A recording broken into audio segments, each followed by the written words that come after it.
Joaquin, it's been a busy year for you. I know you've always believed that you would end up in spots like this eventually, but if I told you the beginning of the year you'd have 4 fights and then you'd headline the final show of 2024, would you believe me?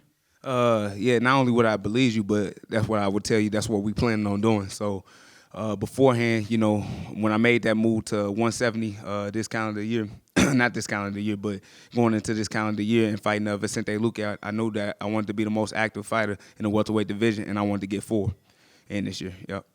You've been able to show that this sport and even sort of like the perception of athletes in MMA, it can change so quickly because you have that big win and then you called out Conor McGregor and people didn't really love that. But then you fight Wonder Boy and you approached it a little bit differently. You have a tough fight, you finish him, and then you had a great post-fight interview. Everyone loved the call out of Kamaru Usman. And it seems like you got people that you might have lost back on your side. Have you noticed that as well? Yeah, I noticed that. Sometimes you just gotta listen to the fans, man. They know what they talking about. So I feel like, yet again, I try to get a lot of people to tune in to watch my fights. So anything I gotta do to get the fans engaged and get them involved, that's what I'm gonna do. So I'm glad the fans is on my side right now. What was your reaction when you found out that Ian Machado Gary was out and that Colby Covington was stepping in? I ain't gonna lie to you, I wanted that fight, Of course, we was promoting Buck versus Cuck, you know what I'm saying? And that was going to be one of the biggest things around. But at the end of the day, I feel like, me and Kobe, I think that's a big fight too. Somebody that has won, the interim title, person that's fought for the title 3 times, even though he lost, he got a big name. He has a big persona. He got, big connections, of course, like with the president. I don't even know if the president's going to be there, but if somebody like that is watching my fight, that's going to be a big deal, It's historic. So with that being said, I feel like the Kobe fight is way bigger than the Ian Gary fight. I saw a clip on social media earlier today of Colby saying he didn't even know who you were and that you were irrelevant and that you beat a couple Why you lying, Colby? Why you lying? So that's the funniest thing. We didn't already met each other before, and this will be our, I think, 3rd time meeting each other again if we get the face off. But, I didn't already met this guy, and I feel like the dude that he portrays is obviously a character, and everybody knows it. You know what I mean? Like, it's not a secret. Like, everybody knows, like, he's trying to do, like, the WWE persona, and I feel like it got him very far and got him exactly where he needs to be. But now it's kind of, it's getting old, and it has no value anymore. So I feel like right now is a great opportunity to kind of use this fight to kind of push my name and push my brand. And then last thing for me, a win on Saturday puts you in a pretty interesting spot because we just saw Ian fight Shavkat, and it was a close competitive fight. But but it was boring though, Not a fan of it. Yeah, not at all. Because yet again, you got 2 undefeated guys. You got one that's a finisher and one that's a sniper. And I was expecting one of these guys to go out there and give it their all and kind of really, not just remain undefeated, but take somebody's oath for real, and that's by, a good finish. And especially when you got that title on the line and you know that you could be next or, you are going to be next to fight for that title. Like, you got to go out there and perform like that, and neither one of them did. Yep.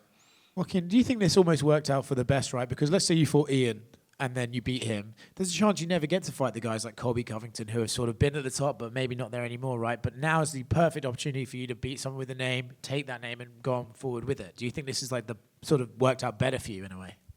Yet again, like when I answered before, I think Colby Covington is a bigger fight than Ian Gary, yeah. How do you rate his skills, though? Obviously, personality and name-wise, we know he's a big deal. But his last fight against Leon, a lot of people weren't sort of impressed with his outing that night. What do you think of his skills, and where is he at currently in his own career? Right. Well, that's up to him. We can all judge off the last performance. He wasn't that good. I feel like the best performance that I've seen from Colby Covington was against either RDA or Jorge Masvidal. Like, that was one of his prime conditions where he was just pushing the pace and just showing his dominant style. But yet again, he said he took another year off to kind of get back to that person that he was. So I'm expecting the best version of Colby, but I feel like even the best version is no match for me. You talked about how you've met him before and you sort of come up watching Colby and doing his shtick and everything like that. So in a way, is it almost like because you know the shtick and everything, there's nothing he can really say that can rattle you, right? He said what he said to Leon, which obviously got Leon fucking pissed off. But is there anything he can really say that can get under your skin because you know what you're dealing with here? I mean, I'm not saying it's nothing that he can say. If he do his homework, like, he can bring up some things, right? But at the end of the day, I have met this person, like, in person, and he's not that same dude. So with that being said, it's just all noise. But the one thing that I know that is real is that, no matter what he talks about, he gotta live by that in the cage. So let's see if you're gonna stand on that once the cage doors close and we get to do what we do. And what have you made of the Colby Covington persona? Like, he's, Ian Gary, like, doesn't like him at all, but, like, some people find him funny. Like, what do you make of him? I mean, he doing whatever he needs to do in order to promote himself. But I feel like, yet again, you still got to be authentic with it. It's just like Conor McGregor. You see him and you see how, he pushes his brand and how he acts. But, that's still him. That's still Conor McGregor. It's just you turn up the volume for certain things. Alex Pereira, the authentic person that he is. And he don't even speak English, But people still love just the realness about him. So it's just like, just be yourself, and be able to turn up the volume on that. A lot of people, most fans only know him from what they see on camera, but you've said you've met him, off camera and have had different experiences with him. How is he off camera? A regular dude, bro. Like, that's the funniest thing. So when I trained out in Miami with MMA Masters, this was right before he had to fight with Kamaru Usman, But before I met him, I knew that he trained down there. I didn't know what to expect, Because, yet again, I only known him from all the stuff that he does on camera. But when I seen him, just a chill dude, just like, what's up, man? I'm like, how you doing, bro? And, just a basic guy. And, eventually I was like, hey, man, I can help you out with this Kamaru Usman fight. We should probably get some rounds in, get some training in. Oh, man, I would love that, man. That'd be cool. And the funny thing about it, it just never happened, Because he just didn't want to work. And the thing about Colby Covington, like, he kind of runs his own career, And he likes to work comfortable. And the thing about me is like, even though I kind of do the same thing, I don't like working comfortable. Like, I like working with new guys. I like working with guys that are hungry, and I like putting myself in a position where it's going to make me better. And that's why I feel like he lost those big fights, is because he was always training comfortable, and he wanted to train with, guys that was going to push him. And with that being said, it's funny how he was scared to just train with me, and now he's stepping in the cage with me. Yeah. And I feel like, for real, like, Kobe's been quiet, and he hasn't been saying anything because he know the truth. Like, I think he's really nervous to step in that cage with me later on. Yeah. And I wanted to ask you, Colby, didn't look so great in his last fight. A lot of people are saying, oh, he's probably past his prime. What do you think? Yet again, that all depends on the person. Even if he was in his prime, I feel like it's just like, it's no match for me. Like, even if he's in the best shape of his life and, he goes out there and be the best Kobe, I feel like the type of style that I bring is just he going to be running into a brick wall. Yeah. And after his loss to Leon Edwards, he was calling for a rematch. He was calling for Stephen Wonderboy Thompson. It seemed like he wanted all kinds of things except fight like the young. Right. He want to fight 145ers, man. He want to fight Patty Pimblett, Dustin Poirier, Charles Oliveira, guys that's not, welterweight fighters and stuff like that. So I feel like, in my opinion, this might be his last fight on his contract. I'm just assuming that, if you want to fight and it's going to be your last one, you want to, go off on top, right? And I really feel like, with that being said, he had no choice but to take this fight because it's his last one. So I was going to ask you, like, are you surprised that he took it? Because a lot of people, when they saw Colby Covington names pop up, be like, short notice, Joaquin Buckley, like, seriously? I really feel like he had no choice, It's either fight or leave, retire, you know what I mean? So it is what it is. Yeah. Lastly, Shavkat Bilal, who do you think wins out? I'm going with Bilal on this one. And funny enough, not only am I going with Bilal, I think Bilal could get a finish in this one, via submission. Joaquin, I just want to go back to kind of one of the original questions. What were you specifically not impressed with Ian Gary in the Shavkat fight? Yet again, they didn't let it go. Like these are the type of guys that had the ability to finish one another, and they pretty much chose not to, right? You see Ian Gary, damn near trapping himself in I think he had like a body triangle on Shavkat. You can't do anything in that position. You got to, buckle. You got to move to a hip. You got to get to your feet and get the fight where it belongs. With Shavkat, that he's a finisher, right?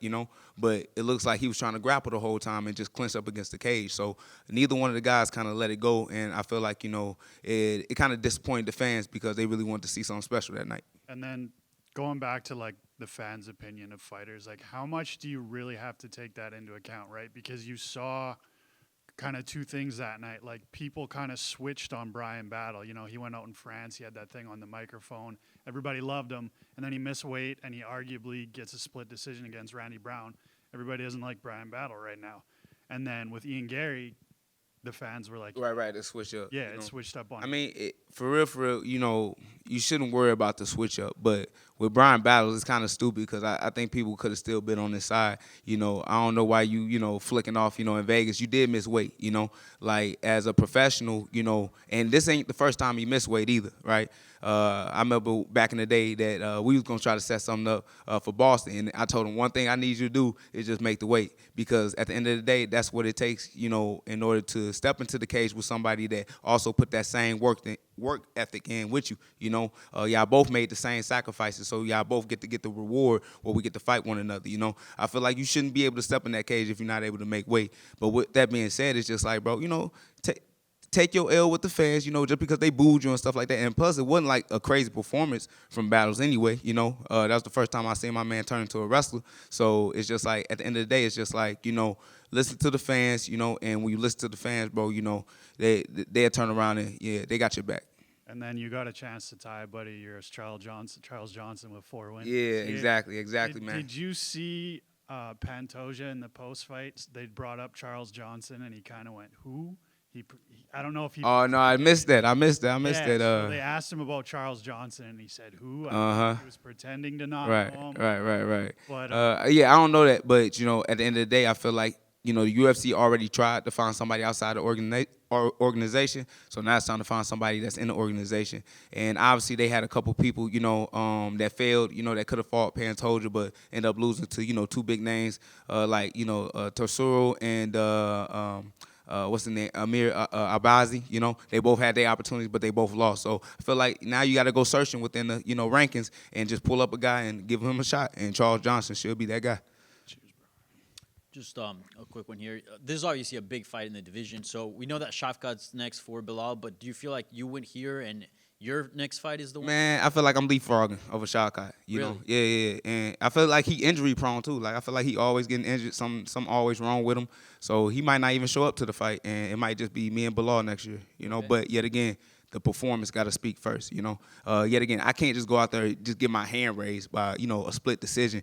Then I don't want it. But if I go out there and do what I know I can do, you know what I'm saying, get a good knockout of the year, yeah, bro, I'm taking my belt. Yeah, so what does that look like? Like putting him away, devastating fashion, and getting on the mic? That's all I know. Yep, and then plus getting on that mic, man, and talking my shit. Yep. Nice. Good luck. Thank you. Appreciate y'all.